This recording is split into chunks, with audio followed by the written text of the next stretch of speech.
अस्सलाम वालेकुम। कैसे हैं आप लोग? उम्मीद करता हूं कि आप लोग बहरियत होंगे। इससे पहले हम लोग स्टैकोमेट्री के चैप्टर में बात कर चुके हैं अबाउट मोल, जिसमें मैं तकरीबन 4 लेक्चर दे चुका हूं और वो लेक्चर स्टैकोमेट्रिक कैलकुलेशन के लिए सबसे इम्पॉर्टेंट है। अब आने वाले 3 लेक्चर्स हमारे स्टैकोमेट्रिक कैलकुलेशन पर ही होंगे, तो इस सिलसिले में मेरा मशवरा होगा कि पहला लेक्चर प्रॉपरली सुन लें और पहले लेक्चर में मैं स्टैकोमेट्री को डिफ़ाइन करूंगा, इसको एक्सप्लेन करूंगा, फिर मैं इसमें एक कैलकुलेशन करूंगा, फिर इसका सेकंड पार्ट और थर्ड पार्ट बाकी लेक्चर में करूंगा। लिहाजा स्टार्ट ले लेते हैं स्टैकोमेट्री से। तो सवाल ये है कि व्हाट इज़ स्टैकोमेट्री। तो स्टैकोमेट्री ये एक डेफिनेशन यहाँ पे मैंने बोर्ड पे ऑलरेडी लिख लिया है, जिसके मैं बाद में एक्सप्लेनेशन भी कर लूँगा, लेकिन अभी फ़िलहाल ये डेफिनेशन आप लोग देख सकते हैं कि stoichiometry is the area of study that examines the quantity of substances consumed and produced in a chemical reaction. यानी एक केमिकल रिएक्शन के दौरान रिएक्टेंट और प्रोडक्ट कैसे कंज्यूम होते हैं और प्रोडक्ट कैसे बनते हैं, इसके मुताले का नाम हम रख लेते हैं कि इट इज़ स्टैकोमेट्री। और स्टैकोमेट्री की एक और डेफिनेशन है, वो ये है कि stoichiometry is the calculation of quantities of elements और compounds involved in chemical reaction. एक केमिकल रिएक्शन के दौरान एलिमेंट्स कैसे बनते हैं, यानी कितने बनते हैं, इसी तरह आपके साथ एलिमेंट्स कंपाउंड्स ये कितने बनते हैं, जब हम इसकी कैलकुलेशन करते हैं तो हम इसको नाम देते हैं कि इट इज़ स्टैकोमेट्री। क्या मकसद है इन पॉइंट्स का? इस बात को एक्सप्लेन करने के लिए मैं सबसे पहले आपको ये आई वुड लाइक कि मैं आप लोगों के सामने एक केमिकल रिएक्शन के साथ एक एनालॉजी एक्सप्लेन कर लूँ, एक रेसिपी एक्सप्लेन कर लूँ कि आप बर्गर तैयार करने के लिए कौन सी रेसिपी इस्तेमाल करेंगे, फिर हम उसके लिहाज से हम केमिस्ट्री को भी डिस्कस कर लेंगे। फॉर एग्ज़ाम्पल आप लोगों को मैं कहता हूँ कि आपके साथ स्लाइसेस हैं, 2 स्लाइसेस, यानी ब्रेड के 2 स्लाइसेस है, 2 स्लाइसेस, और ये 2 स्लाइसेस आपके साथ जब एक एग के साथ कंबाइन हो जाए, ये रेसिपी है बर्गर तैयार करने का। तो आप इससे एक बर्गर तैयार करते हैं एंड इट इज़ 1 बर्गर। लिहाजा अब ये बर्गर तैयार करने के लिए इट्स रेसिपी। अब ये रेसिपी आपको ये कहता है कि जब भी आप एक बर्गर तैयार करना चाहें तो एक बर्गर की तैयारी के लिए you need 1 egg and you need 2 slices. यहाँ पे 2 स्लाइसेस और ये एग और ये बर्गर, इनके दरमियान जो रेशो है, जिसको मैं लिख सकता हूँ कि ये रेशो मेरे साथ बराबर है 2:1:1। क्या मकसद है कि मेरे साथ एक बर्गर के लिए 2 स्लाइसेस और 1 मेरे साथ एग, और यहाँ पे मेरे साथ तैयार होगा एक बर्गर। ये यहाँ पे ऑलरेडी आपके सामने मैंने लिख लिया है।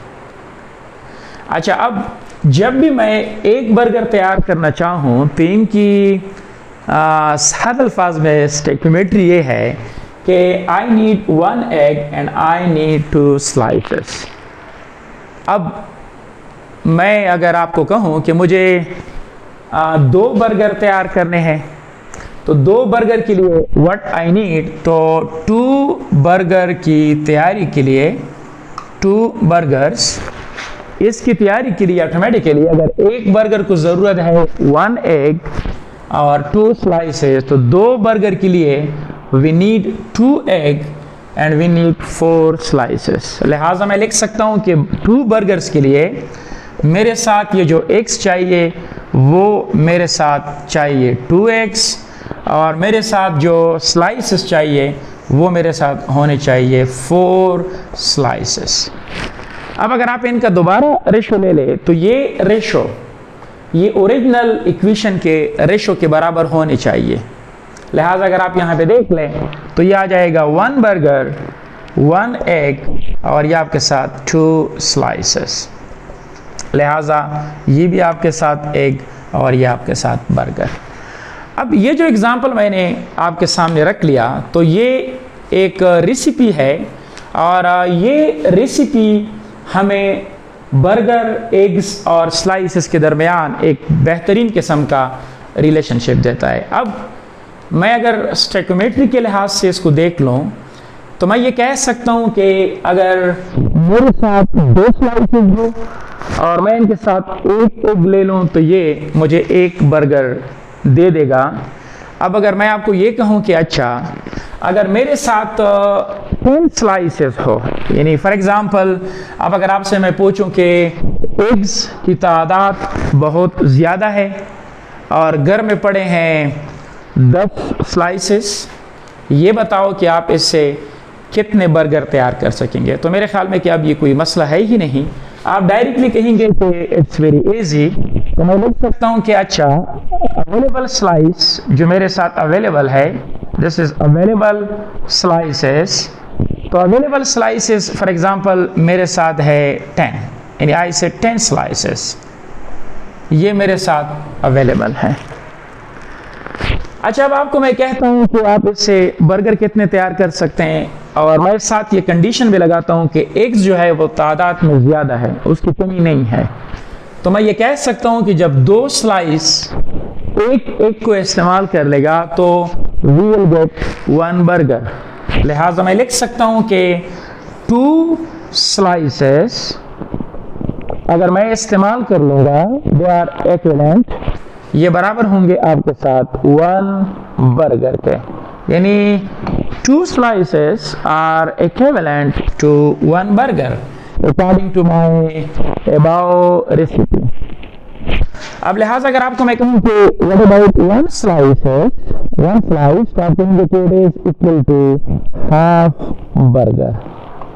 और अब अगर आपको मैं कहूँ कि slices कितने हैं तो आप लिखेंगे कि 10 slices, तो 10 slices is equal to 1 divided by 2 multiplied by this is equal to 5 और ये आपके साथ बर्गर। अब मैंने अगर आप देख ले इस रेसिपी के लिए अगर आप देख ले मैंने ये मालूम किया कि अगर 10 स्लाइसेस कंज्यूम होंगे, ये इस्तेमाल होंगे और आप इससे 5 बर्गर तैयार कर सकेंगे बशर्ते कि एग्स की तादाद ज़्यादा हो।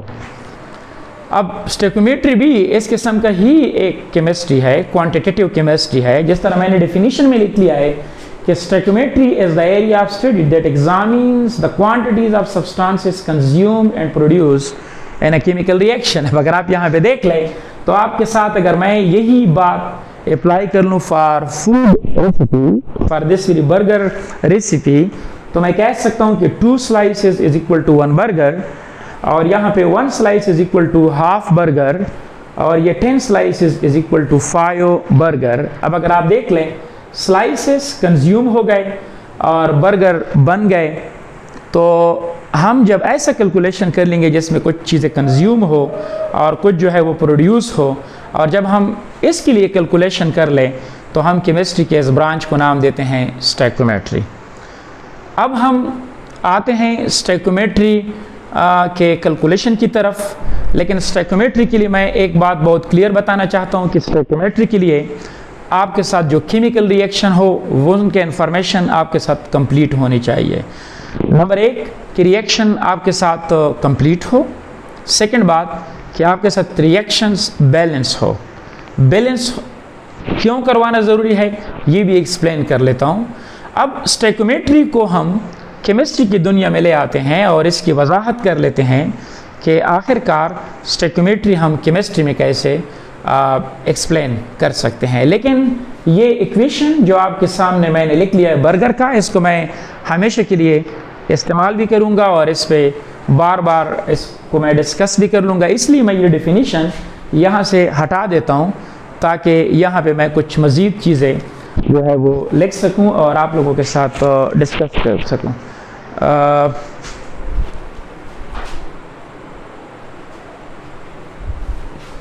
ये दे दे। ओके, तो लिहाजा come here and try to understand.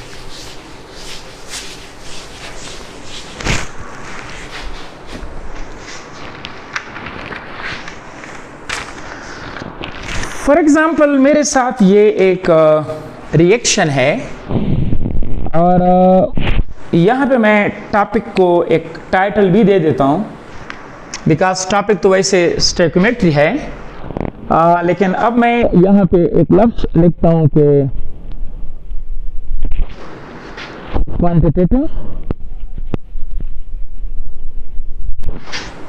Quantitative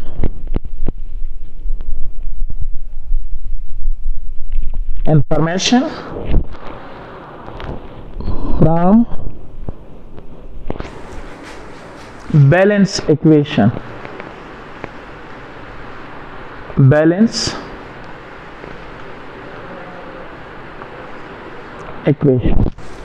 ये बहुत ज़रूरी है और इस पे हमारा सब लेक्चर, हमारी सारी स्टोइकियोमेट्री इस पर ही मबनी है। फॉर एग्जाम्पल मैं आपके सामने कहता हूं कि ये हाइड्रोजन और ऑक्सीजन जब आपस में रिएक्शन कर लें तो ये प्रोड्यूस करता है H2O। अब ये रिएक्शन तो मैंने लिख लिया है, this is called chemical equation, लेकिन ये केमिकल इक्वेशन मेरे साथ अब भी ये कंप्लीट इंफॉर्मेशन हमें नहीं दे रहा है, बिकॉज ये रिएक्शन आपके साथ बैलेंस नहीं है। और रिएक्शन का बैलेंस होना ज़रूरी है because law of conservation of mass आपको ये कहता है कि किसी केमिकल रिएक्शन के दौरान ना नए एटमों को पैदा किया जा सकता है और ना इसको डिस्ट्रॉय किया जा सकता है, अलबत्ता हम इसकी रीअरेंजमेंट करवा सकते हैं। तो यहाँ पे है आपके साथ दो हाइड्रोजन्स, यानी एक मॉलिक्यूल है और यहाँ पे हाइड्रोजन के दो एटम्स है और ऑक्सीजन के भी दो एटम्स, लेकिन यहाँ पे ऑक्सीजन का है एक एटम। तो हमारे ऊपर ये पाबंदी है because atoms can neither be created not destroyed, तो मैं इसको 2 से मल्टीप्लाइड कर लेता हूँ। तो जब इसको मैं 2 से मल्टीप्लाइड कर लूँ तो अब मैं इस पोजीशन में हूँ कि ऑक्सीजन का मामला हल हो गया, लेकिन हाइड्रोजन यहाँ पे हो गए 4, यहाँ पे है 2, तो इसको भी आप 2 से मल्टीप्लाइड कर ले। अब ये रिएक्शन बैलेंस है। तो स्टोइकियोमेट्रिक कैलकुलेशन के लिए जो रेसिपी है, this is chemical recipe for H2O, यानी it is the recipe for production of H2O। और ये रेसिपी का जो रेशो है 2:1:2, ये हमेशा के लिए अब बरकरार होना चाहिए और ये एक बैलेंस केमिकल इक्वेशन है। अब ये इक्वेशन हम कई तरीकों से इंटरप्रीट कर सकते हैं। मसलन एक बंदा इसको इस तरह भी कह सकता है कि हाइड्रोजन के 2 मॉलिक्यूल, यानी फॉर एग्जांपल मैं लिख सकता हूँ कि 2 मॉलिक्यूल्स ऑफ हाइड्रोजन, यानी हाइड्रोजन के हो गए 2 मॉलिक्यूल्स और यहाँ पे है कोएफिशिएंट 1। तो कोएफिशिएंट 1 से मैं ये जजमेंट कर सकता हूँ कि 1 मॉलिक्यूल ऑफ ऑक्सीजन, तो ये है ऑक्सीजन का एक मॉलिक्यूल और ये H2O के प्रोड्यूस करता है 2 मॉलिक्यूल, यानी मैं ये लिख सकता हूँ कि 2 मॉलिक्यूल्स ऑफ H2O। लिहाजा अब यहाँ पे ये रेसिपी है। रेसिपी मीन्स कि अगर मैं हाइड्रोजन के 2 मॉलिक्यूल ले लूँ और ऑक्सीजन का मैं एक मॉलिक्यूल ले लूँ तो इससे H2O के 2 मॉलिक्यूल बनेंगे। ये इनका मॉलिक्यूलर इंटरप्रिटेशन हो गया। अच्छा, अब अगर आपको मैं कहूँ कि अच्छा अगर ये मॉलिक्यूल आप इस तरह कर ले के 50 कर ले, यानी अगर आप इस तरह कर ले के दोनों साइड को 50 से मल्टीप्लाइड कर ले, यानी अगर आपको मैं कहूँ कि अब मेरे साथ अगर हाइड्रोजन के लेट्स सपोज मैं कहता हूँ कि 10 मॉलिक्यूल है, तो 2 के लिए वो होना चाहिए 1, तो फिर आपके साथ 10 के लिए अगर हाइड्रोजन के 10 मॉलिक्यूल हो तो फिर भी ये होने चाहिए 5, ताकि ये रेशो बरकरार रहे। तो लिहाजा मैं लिखता हूँ कि अगर आपके साथ 2 मल्टीप्लाइड बाई 50 मॉलिक्यूल्स हो, यानी अगर मैं इसको 50 से मल्टीप्लाइड कर लूँ तो अगर ये 100 मॉलिक्यूल हो गए तो फिर ऑक्सीजन के आपके साथ आ जाएंगे 50 मॉलिक्यूल और ये भी आपके साथ आ जाएंगे 100 मॉलिक्यूल्स। लिहाजा मैं ये कह सकता हूँ कि अगर मेरे साथ 100 मॉलिक्यूल्स ऑफ हाइड्रोजन इस्तेमाल होंगे और मेरे साथ 50 मॉलिक्यूल्स ऑफ ऑक्सीजन इस्तेमाल होंगे और ये प्रोड्यूस करेगा मेरे साथ 100 मॉलिक्यूल्स ऑफ H2O। लेकिन एक बात क्लियर होनी चाहिए कि ये जो मॉलिक्यूलों का रेशो है ये ओरिजिनल रेसिपी के बराबर होनी चाहिए। ओरिजिनल रेसिपी यही है कि अगर आप वाटर का यानी 2 मॉलिक्यूल तैयार करना चाहते हैं तो you need 1 molecule of oxygen and you need 2 molecule of hydrogen. अब ये देखते हैं कि क्या ये रेसिपी यानी ये जो हमारे साथ न्यू सिचुएशन है, क्या ये जो रेसिपी है उनका रेशो इसके बराबर है या नहीं है। तो यहाँ पे देख ले रेशो है 2:1:2। तो ये जरा देख ले तो ये आ जाएगा आपके साथ 100, ये आपके साथ 50 और ये आपके साथ 100। अगर आप देख ले ये और ये कैंसल, ये और ये कैंसल। अब अगर आप यहाँ पे देख ले तो मैं इसको लिख सकता हूँ कि 5 तो डिवाइड कर लो इसको 2, इसको 1 और ये भी आपके साथ 2।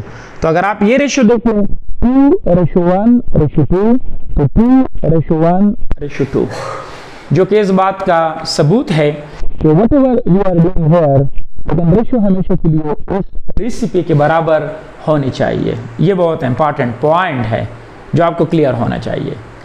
अच्छा, अब मैं कहता हूं कि अच्छा ये तो मैंने इसको मॉलिक्यूलर बात से इसकी वजाहत कर ली, लेकिन अब अगर आपको मैं कहूं कि मैं अगर यहाँ पे डबल एवोगैड्रो नंबर ले लूं, यानी अगर मैं इसको लिख लूं कि 2 मल्टीप्लाइड बाई 6.022 10⁻23 हाइड्रोजन मॉलिक्यूल्स, ये मैं लिखता हूं फॉर हाइड्रोजन। अगर इतने मॉलिक्यूल्स यानी अगर एवोगैड्रो नंबर को मैं डबल कर लूं, अगर इतने मॉलिक्यूल्स हाइड्रोजन के मिलेंगे तो इसके 1 एवोगैड्रो नंबर इस्तेमाल होगा, बिकॉज यहाँ पे 2 एवोगैड्रो नंबर यानी मैं डबल कर रहा हूँ, यहाँ पे मेरे साथ 1 एवोगैड्रो मतलब एक एवोगैड्रो कांस्टेंट के बराबर वैल्यू।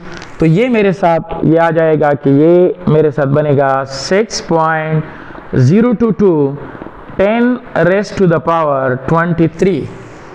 ये है ऑक्सीजन के मॉलिक्यूल। तो इससे आपके साथ H2O बनेंगे 2 मल्टीप्लाइड बाई 6.022 10⁻23 मॉलिक्यूल्स। अब अगर आप देख लें हमें ये पता है कि ये बराबर है 1 मोल के, यानी 6.022 आपके साथ ये पार्टिकल है पर मोल। तो लिहाजा ये आपके साथ बराबर है 2 मोल के, बिकॉज दिस इज 1 मोल 6.022 10⁻23। ये आपके साथ एक मोल्स के अंदर पार्टिकल की तादाद है। तो जब आप इसको 2 से मल्टीप्लाइड कर ले तो मैं अब इसको इस तरह भी लिख सकता हूँ कि नीचे कैमरे में आ रहा है ये, ओके।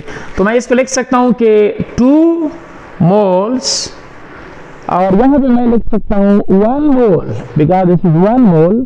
तो मैं लिख सकता हूँ कि 1 मोल आपके साथ ऑक्सीजन से बनता है, ये भी आपके साथ 2 मोल्स के बराबर आ जाएगा। तो मैं इसको लिख सकता हूँ 2 मोल्स ऑफ H2O। अब मैं अगर इसको एक्सप्लेन करना चाहूँ मैक्रो वर्ल्ड में, तो मैक्रो वर्ल्ड में I will use the word mole. तो अब इसको मैं इस तरह भी कह सकता हूँ कि 2 moles of hydrogen react with 1 mole of oxygen and produce 2 moles of H2O। एक बात बहुत क्लियर होनी चाहिए, ये जो आपको ये कोफिशिएंट नजर आते हैं they are called stoichiometric coefficient, और ये कोफिशिएंट आपका रिएक्शन भी बैलेंस करता है और ये आपको रिलेटिव अमाउंट बताता है, रिलेटिव अमाउंट बताता है रिएक्टेंट और प्रोडक्ट के दरमियान। फॉर एग्जांपल ये मुझे बताता है कि जब आप 2 मोल हाइड्रोजन इस्तेमाल कर ले और आप इनके साथ 1 मोल ऑक्सीजन इस्तेमाल कर ले तो ऐसे वाटर के 2 मोल्स ही बनेंगे। अब ये जो स्टोइकोमेट्रिक रेशो है दिस इज वेरी इंपॉर्टेंट। अब फॉर एग्जांपल यहाँ पे आपके सामने ये है फूड रेसिपी और ये है आपके साथ केमिस्ट्री की रेसिपी। तो ये आपके साथ एनालॉजी है इस चीज को अंडरस्टैंड करने के लिए। अच्छा, अब हम एक न्यूमेरिकल ले लेते हैं, जो तो आपके सामने इसकी वजाहत कर ली, तो लिहाजा बैलेंस केमिकल इक्वेशन से हम चीज़ों को बहुत अच्छे तरीके से एक्सप्लेन कर सकते हैं। अब इस रिएक्शन में अगर आपको मैं कहूँ कि 2 moles of hydrogen chemically equivalent है, इक्विवेलेंट किस चीज़ के, यानी इक्विवेलेंट का कॉन्सेप्ट, तो 2 मोल्स हाइड्रोजन ये केमिकली इक्विवेलेंट है किस चीज़ के, 1 मोल ऑक्सीजन के, और 1 मोल ऑक्सीजन इक्विवेलेंट है, केमिकली इक्विवेलेंट है 2 मोल्स H2O के। अब हम इस रिलेशनशिप से कई काम कर सकते हैं। हम इसके ज़रिए रिएक्टेंट की अगर हमें मोल्स का पता हो तो हम प्रोडक्ट के मोल्स मालूम कर सकते हैं, अगर हमें प्रोडक्ट के मोल्स का पता हो तो हम रिएक्टेंट के मोल्स को भी मालूम कर सकते हैं। लिहाजा हमारे साथ फिर 3 किस्म के रिलेशनशिप जो है वो आ सकते हैं। मोल टू मोल प्रिडिक्शन, यानी मोल टू मोल कन्वर्जन भी हम स्टडी कर सकते हैं, मोल टू मास प्रिडिक्शन भी हम कर सकते हैं, और हम लोग मास टू मास कन्वर्जन भी कर सकते हैं। क्या मकसद है, यानी हम लोग स्टोइकोमेट्री में 3 किस्म के कैलकुलेशन करेंगे। इनमें से एक कैलकुलेशन यानी बैलेंस केमिकल इक्वेशन को बेस बना के हम 3 किस्म के कन्वर्जन ऑब्जर्व कर सकते हैं। हम मोल टू मोल भी मालूम कर सकते हैं, हम मास टू मोल भी कर सकते हैं, और हम मास टू मास भी कर सकते हैं। आज मैं मोल टू मोल इस पे बात करूंगा, और मेरा जो नेक्स्ट लेक्चर होगा ये मास मास और मास मोल पे होगा। वैसे तो केपी के टेक्स्ट बुक में मोल मोल के बाद मोल मास है, लेकिन मैं सबसे पहले मास मास पे बात कर लूँगा, और फिर इसके बाद मैं मोल और मास पे बात करूँगा। लेकिन आज मैं जस्ट बात कर रहा हूँ मोल एंड मोल पे। ओके, तो लेट्स सी यहाँ, तो ये लिख सकता हूँ यहाँ पे, यहाँ पे लिख सकता हूँ। ओके, तो लिहाजा मैं लिख सकता हूँ कि mole to mole conversion, mole to mole conversion, mole to mole conversion, ये मेरे साथ या प्रोडक्शन या कन्वर्जन, ताकि आप लोगों के लिए कोई फिर मसला ना हो, कन्वर्जन। और इसके बाद दूसरा जो है वो है मेरे साथ mass to mass production, mass to mass conversion. और तीसरा जो मेरे साथ कन्वर्जन है वो है आप लोगों के साथ mole to mass, mole to mass conversion. अच्छा, इनमें से अगर आप लोगों ने ये बेसिक टर्मिनोलॉजी सीख ले तो कोई भी क्वेश्चन फिर आप लोगों के लिए मसला नहीं होगा। अब ये मैं रिमूव कर लेता हूँ, और मैं कुछ क्वेश्चन अब मैं डिस्कस करना चाहता हूँ। ओके,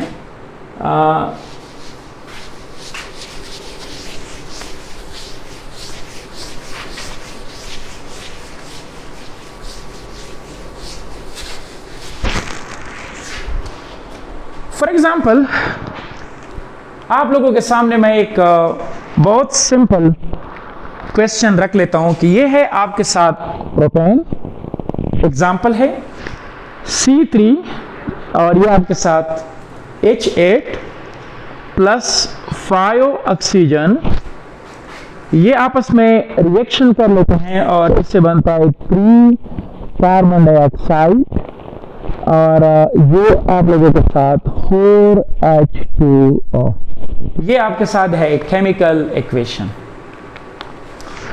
अच्छा, अब इसको आप कई तरीकों से इंटरप्रेट कर सकते हैं। मॉलिक्यूलर वर्ल्ड में आप कहेंगे कि 1 molecule of propane react with 5 molecule of oxygen, they produce 3 molecules of oxygen, no carbon dioxide, sorry, 3 molecules of carbon dioxide and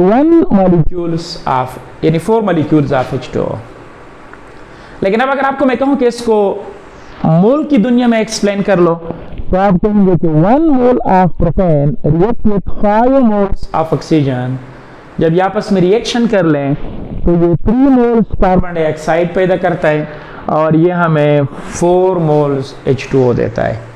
अब मैं एक बहुत सिंपल सवाल पूछता हूँ कि अच्छा, अगर आपके साथ let's suppose number of moles of propane जो हो वो आपके साथ 10 मोल्स हो, यानी suppose I have number of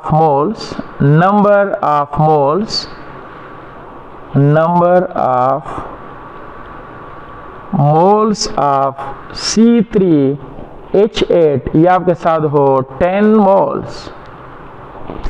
तो मैं सवाल ये पूछता हूँ कि इससे कार्बन डाइऑक्साइड के मोल्स कितने बनेंगे, यानी मैं कहता हूँ कि moles of carbon dioxide in दोनों से कितना बनेंगे, यानी ये मेरा टारगेट है कि मैं अब आपसे सवाल पूछता हूं कि अगर आपके साथ 10 मोल्स आपके साथ प्रोपेन हो तो ये बताओ कि आप इससे कार्बन डाइऑक्साइड कितना पैदा कर सकते हैं। और साथ साथ मैं एक और बात भी कहता हूं कि ऑक्सीजन जो है वो एक्सेस में है। एक्सेस से मुराद ये है एक्सेस कि ये इसकी कमी नहीं आने वाली है, मतलब ये कि ये खत्म हो जाएगा लेकिन ये खत्म नहीं होगा। अच्छा, यहाँ पे इनको आप वही बर्गर वाले आइडिया से इसको रिलेट कर लो। यहाँ पे देखिए, मैं इसको अब इस तरह से भी लिख सकता हूँ, जरा इसको देख लें। फॉर एग्जाम्पल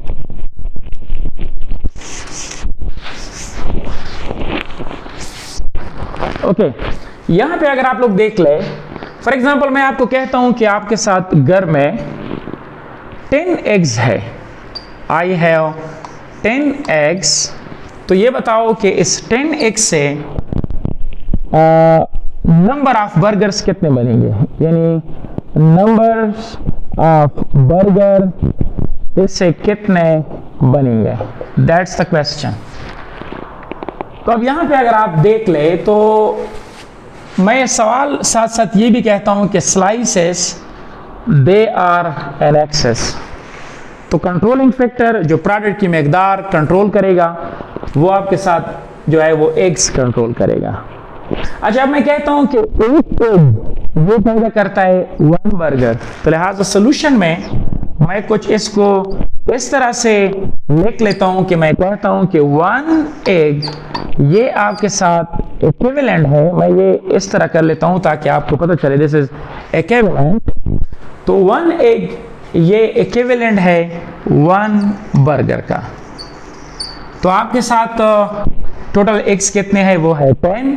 तो मैं कह सकता हूं कि 10 एग्स ये बराबर है आपके साथ 10 बर्गर के। लिहाजा ये मैंने ये जो रेसिपी है जो मेरे साथ मौजूद है उसकी बुनियाद पे मैंने डायरेक्ट की 10 एग्स से ये मालूम किया कि ये इसे कितना पैदा करेगा। ओके, अब यहाँ पे देख ले, लेट्स सी आप लोगों के साथ यहाँ पे ये तो एक चीज में है। तो अगर आप देख ले, जब 1 मोल आपके साथ प्रोपेन कंज्यूम हो रहा है तो आपके साथ ये कार्बन डाइऑक्साइड के 3 मोल्स पैदा कर लेता है। तो लिहाजा यहाँ पे मैं सोल्यूशन में इस बात को यूं लिखता हूं सोल्यूशन में कि मेरे साथ 1 मोल यानी 1 मोल C3H8 ये केमिकली इक्विवेलेंट है आपके साथ 3 मोल्स कार्बन डाइऑक्साइड का। तो 1 मोल से बनता है ये, जिस तरह एक प्रोड्यूस 1 बर्गर, तो मेरे साथ 10 एग्स प्रोड्यूस 10 बर्गर। तो मेरे साथ 1 mole of propane it produce 3 moles of carbon dioxide, और मेरे साथ मोल्स कितने हैं इसके 10। तो मैं इसको लिख लेता हूं कि 10 मोल्स C3H8 ये केमिकली इक्विवेलेंट होगा 3 multiplied by 10 moles carbon dioxide. ये मेरे साथ इसका आंसर होगा 30। तो लिहाजा आपके साथ 10 मोल्स ऑफ प्रोपेन ये पैदा कर सकता है 30 मोल्स ऑफ कार्बन डाइऑक्साइड। ये मैंने एक एग्जांपल आपको दे दिया। अच्छा, अब एक और एग्जांपल भी इसी के लिहाज से ही यही प्रॉब्लम हल कर लेते हैं, लेकिन मैं इनको अब ज़रा एक डिफरेंट एंगल से हल करना चाहता हूँ। पहले केस में मैंने आपको कहा तो 10 मोल्स प्रोपेन है और ऑक्सीजन एक्सिस में है। अब मैं कहता हूँ कि प्रोपेन एक्सिस में है और ऑक्सीजन आपके साथ कम है, यानी उस ऑक्सीजन के 10 मोल्स हैं। तो मैं सवाल पूछता हूँ कि अब आप प्रॉब्लम, ये नया प्रॉब्लम मैं देता हूँ, इसके सेम इक्वेशन से मैं आपके सामने नया प्रॉब्लम रख लेता हूँ। बबरा टाइम सचो ओके, कितना टाइम हो गया? 10 बजे हो गए। Okay, now let's see. मैं अब क्वेश्चन 2, यानी यही सेम क्वेश्चन के लिए मैं क्वेश्चन 2 बना लेता हूँ और अब ये अवेलेबल डेटा भी मैं चेंज कर लेता हूँ ताकि कंफ्यूजन की कोई गुंजाइश ना रहे। अब मैं कहता हूँ कि ये प्रोपेन आपके साथ है एक्सिस में और लेट्स सपोज ऑक्सीजन के साथ आपके साथ अवेलेबल है 10 मोल्स। अब मैं कहता हूँ कि इससे H2O के मोल्स कितने बनेंगे? Moles of H2O, moles of H2O। Question मेरा ये है कि अगर आपके साथ 10 मोल्स ऑक्सीजन हो तो इससे वाटर के मोल्स कितने बनेंगे? That's the question. मेरा क्वेश्चन ये है, मेरा टारगेट ये है कि 10 मोल्स ऑक्सीजन ये कितने मोल्स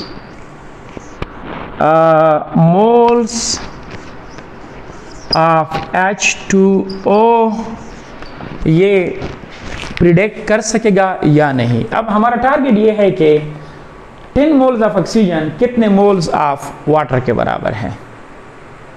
लिहाजा मैं इसको लिखता हूं, कहां से स्टार्ट लूंगा? बेसिक रेसिपी से। बेसिक रेसिपी ये है कि 1 mole propane react with 5 moles of oxygen, it produce 3 moles of carbon dioxide and 4 moles of H2O। लेकिन मेरा टारगेट ये है कि 10 मोल्स से H2O कितना बनता है, बाकी के साथ मेरा इंटरेस्ट नहीं है। तो मैं डायरेक्टली आता हूं, मैं लिख लेता हूं कि अच्छा अगर 5 मोल, देखिए हमेशा के लिए बेसिक रेसिपी से स्टार्ट लेना होगा, ये बहुत जरूरी है। बेसिक रेसिपी बर्गर के लिए आप ये है कि अगर आपको मैं कहूं कि 100 स्लाइसेस या 200 स्लाइसेस से कितने आपके साथ बर्गर बनेंगे, तो आपने स्टार्ट हमेशा के लिए लेना होगा फ्रॉम बेसिक रेसिपी। तो ये आपका है इस रिएक्शन की बेसिक रेसिपी।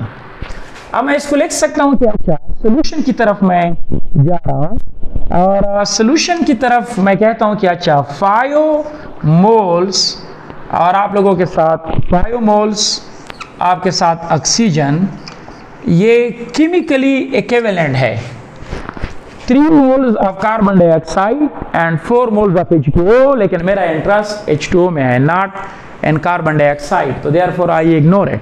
तो मैं कहता हूं कि 5 मोल्स ऑक्सीजन ये इक्विवेलेंट है 4 मोल्स H2O। अच्छा, इसके बाद मैं लिख लेता हूं कि 1 मोल ऑक्सीजन ये केमिकली इक्विवेलेंट होगा किस चीज के? तो नाउ लुक एट, आप लोगों के साथ अगर मैं 1 मोल ऑक्सीजन बनाना चाहूं तो मैं इसको 5 पे डिवाइड करता हूं, डिवाइडेड बाई 5, तो ये बनेगा 1। तो मैथमेटिक्स के लैंग्वेज में अगर आप 5 को 5 पे डिवाइड करते हैं तो लेफ्ट तो राइट के साथ भी वही टच करना होगा। तो मैं लिख लेता हूं 4 divided by 5 moles H2O। How many moles of oxygen are here? 10 moles of oxygen are here. तो मैं इसको लिख लेता हूं कि 10 मोल्स ऑक्सीजन ये बराबर हो जाएगा 4 divided by 5 multiplied by 10 moles H2O। तो ये आ जाएगा आपके साथ ये आ जाएगा 8 मोल्स H2O। ये है आपके साथ डिस्कशन मोल टू मोल। आज मैंने जो एग्जांपल दिए वो कुछ अपनी तरफ से दे दिए, मींस के किसी और बुक से दे दिए। नेक्स्ट लेक्चर में जब मैं मास टू मास डिस्कशंस करूंगा, इससे पहले मैं केपी, पंजाब और फेडरल के भी कुछ न्यूमेरिकल्स हल कर लूँगा ताकि आपको कंप्लीटली तौर पर आइडिया क्लियर हो जाएं। फिर हम जाएंगे towards mass to mass. And then mass to mole, और फिर आपके लिए कोई मसला इसमें नहीं होगा। Thank you very much.